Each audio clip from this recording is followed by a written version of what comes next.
வணக்கம், நான் உங்கள் Shabtina. Welcome back to Shabtina's kitchen. நம்ம சேனலில் இந்த பேபிகார்ன் சால்ட் அண்ட் பெப்பர் எப்படி பண்ணுறது பார்க்க போகிறோம். இந்த பேபிகார்ன் சால்ட் அண்ட் பெப்பர் எல்லாருக்கும் பிடிச்ச ப்ரிப்பரேஷன். ஆனால் இந்த பேபிகார்ன் சால்ட் அண்ட் பெப்பர் பண்ணும்போது என்ன பண்ணோன்னா, ஃப்ரை பண்ணி முடித்த பிறகு அந்த ஆனியன் டாஸ் பண்ணுறோம் பார்த்தீங்கன்னா, அந்த டைம் தண்ணி ஆட் பண்ணி சாகி ஆயிடுது. ஸோ அந்த ப்ரிப்பரேஷன் எப்படி ப்ராப்பராக நம்ம சேனலில் கிறிஸ்பியாக எப்படி பண்ணுறது சொல்லி கொடுத்துருக்கேன். கண்டிப்பாக வீட்டில் ட்ரை பண்ணி பாருங்கள். இப்போது அந்த டிஷ்ஷுக்கு தேவையான பொருட்கள் பார்த்தலாமா?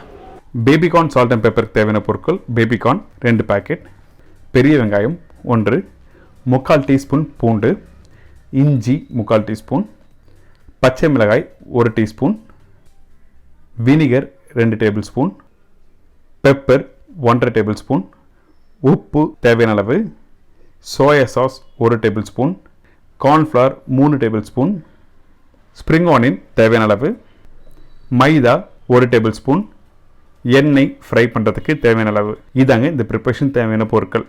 இதுக்கு பிறகு நம்மக்கிட்ட இருக்க இந்த பேபிகார்னை கரெக்டாக வந்து ஒரு 30 to 40% அளவுக்கு பாயில் பண்ணி எடுத்து வச்சிருக்கோம். அதாவது வெல்டன் பண்ணக்கூடாது. நீங்கள் 100% பாயில் பண்ணி ஃப்ரை பண்ணால் உங்களுக்கு வந்து நல்லா கிறிஸ்பியாக கிடைக்காது. அதனால தெளிவாக 30 to 40% வந்து பாயில் பண்ணியிருக்கேன். பாயில் பண்ணும்போது கொஞ்சம் லைட்டாக சால்ட் ஆட் பண்ணி பிளான்ச் பண்ணி எடுத்து வச்சிருக்கோம். சரிங்களா? அதுக்கு பிறகு இன்னொரு பவுல் ஆட் பண்ணுறேன். எதுக்காக இந்த பவுலில் ஆட் பண்ணுறேன்னா, இப்போ மேரினேஷன் பண்ண போகிறோம். நம்ம மேரினேஷன் வந்து ரெகுலராக வந்து பேட்டர் மேரினேஷன் பண்ணுற மாதிரி பண்ணக்கூடாது. இது ஜஸ்ட் லைட்டாக ஃப்ளவரில் போட்டு டஸ்ட் பண்ணி மிக்ஸ் பண்ணிட்டு அப்படியே ஃப்ரை பண்ணால் உங்களுக்கு நல்லா கிறிஸ்பியாக வரும். ஸோ ஃபஸ்ட்டு வந்து 2 டேபிள் ஸ்பூன் வந்து கார்ன்ஃப்ளவர் போட்டிருக்கேன். அதுக்கப்புறம் 1 டேபிள் ஸ்பூன் மைதா, உப்பு தேவையான அளவு, வினிகர் 1 டேபிள் ஸ்பூன்.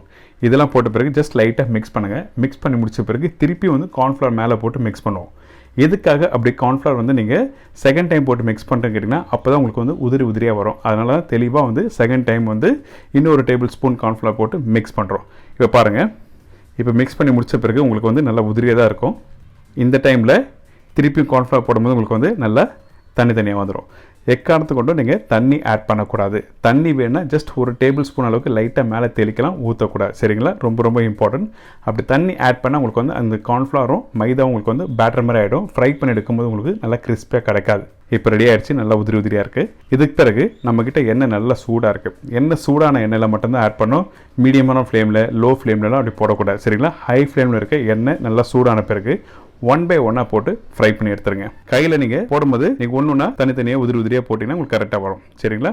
இப்போ பாருங்கள், பேபிகார்ன் ஃப்ரை பண்ணி எடுத்தாச்சு. நல்லா கிறிஸ்பியாக இருக்குது. இதே மாதிரி ஃப்ரை பண்ணி நீங்கள் எடுத்துருங்க. உதிரியாக வரும். நல்லா கிறிஸ்பியாக இருக்கும். முக்கியமாக ஃப்ரை பண்ணி எடுத்த உடனே இந்த இன்னொரு பேனில் போட்டு டாஸ் பண்ணணும் அந்த மசாலாவோட. அதனால் பக்கத்தில் இன்னொரு பேன் வச்சுக்கோங்க.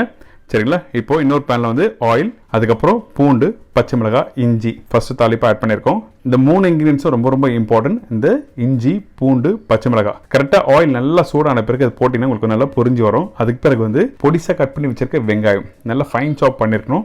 அந்த வெங்காயம் வந்து நம்ம வந்து பேனில் நல்லா டாஸ் பண்ணணும். பர்டிகுலராக எந்த ஒரு சைனீஸ் ப்ரிப்பரேஷன் பண்ணும்போது பேன் வந்து சீசனிங் பண்ணி வச்சிருக்கணும். அதாவது சீசனிங்னா அந்த பேனில் வந்து ஆயில் போட்டு லைட்டாக நீங்கள் அந்த பேனை சுற்றி நீங்கள் க்ளீன் பண்ணி வச்சா தான் வந்து உங்களுக்கு வந்து பேன் டாஸ் பண்ணுறதுக்கு ஈஸியாக இருக்கும். அப்போ தான் ஒட்டாமல் கரெக்டாக வரும். ஸோ அதனால் வந்து இந்த வெங்காயம் வந்து குக் பண்ணுற விதம் சொல்கிறேன். கரெக்டாக ஒரு 30% அளவுக்கு மட்டும் குக் பண்ணால் மட்டும் போதும்.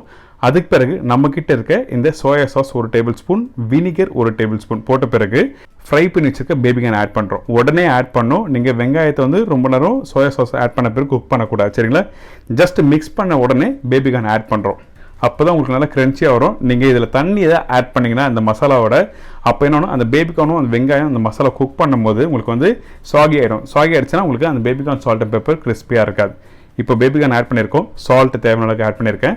அதுக்கப்புறம் இந்த பெப்பர் வந்து நல்லா க்ரஷ் பெப்பர் ஆட் பண்ணணும். ஃபைன் பவுடர் பெப்பர் ஆட் பண்ணக்கூடாது. க்ரஷ் பெப்பர் போட்ட பிறகு ஸ்ப்ரிங் ஆனியன் ஆட் பண்ணியிருக்கேன்.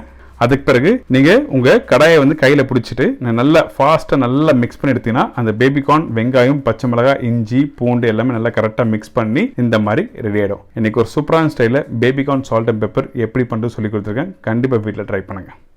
எனக்கு இந்த பேபிகார்ன் சால்ட் அண்ட் பெப்பர் எப்படி பண்ணுறது எல்லாருக்கும் ஈஸியாக தெரிஞ்சிருக்கும். இப்போ கண்டிப்பாக ட்ரை பண்ணுங்கள். மறக்காமல் உங்களோட ஃபீட்பேக் கொடுங்க. இன்றைக்கி அந்த பேபிகார்ன் சால்ட் அண்ட் பெப்பர் எப்படி அழகாக அந்த ஆனியன், ஜிஞ்சர், கிரீன் சில்லாம் போட்டு எப்படி சூப்பராக சொல்லி கொடுத்துருக்கேன். இதே மாதிரி நாளைக்கு இன்னும் சூப்பரான டிஷ்ஷை சந்திக்கிறேன். நன்றி, வணக்கம்.